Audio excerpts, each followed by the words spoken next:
I told my brother that I wouldn't attend his wedding.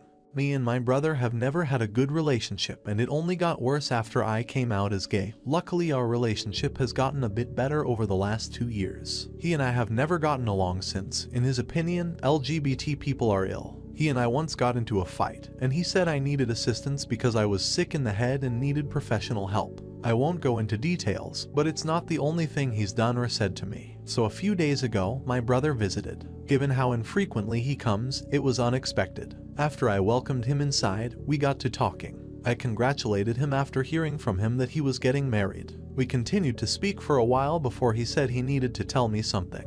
I inquired as to what was wrong, and he replied that he wanted me to bring a female to his wedding in place of my husband instead. He responded that it is how his fiancée wants it and that I should accept it since it would only be for one day. When I questioned him about why I can't attend with my husband. In our disagreement, I remarked that he shouldn't expect me to attend because I wouldn't be. When he heard this, he called me an asshole and claimed that I didn't want him to be happy. After he had gone, my mother called me a little while later. She inquired as to what was wrong after learning that my brother and I had fought. I explained what had transpired, and she said that while she would prefer that I attend my brother's wedding, she would understand if I didn't. On the other hand, my father messaged me and called me an asshole for hurting my brother's feelings.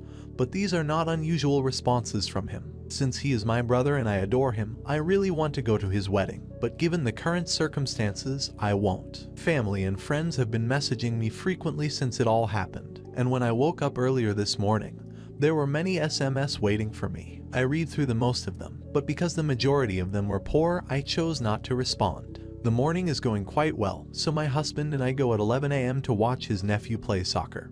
And once the game is over and we've left, we just hang out. My sister contacted me an hour after we returned home. She informed me she and our brother argued about what had happened when I picked up the phone. When I questioned what had happened, she explained that when she asked him why I couldn't bring my husband, he told her plainly that he was ashamed of me. They got into a heated argument when he said this, and she told him she wouldn't go either. We continued talking for a little while and made plans to get together in a few days to spend some time together. I'll admit that I started crying once the call ended. I was mistaken in thinking that my brother at least cared a little bit about me. Sincerely, I'm going to shut him out of my life, and if he ever wants to come back, he'll have to prove to me that he deserves it. Since I'm a complete mess, I simply want this madness to end. I wish him luck on his wedding day and for his happiness, but I'm done.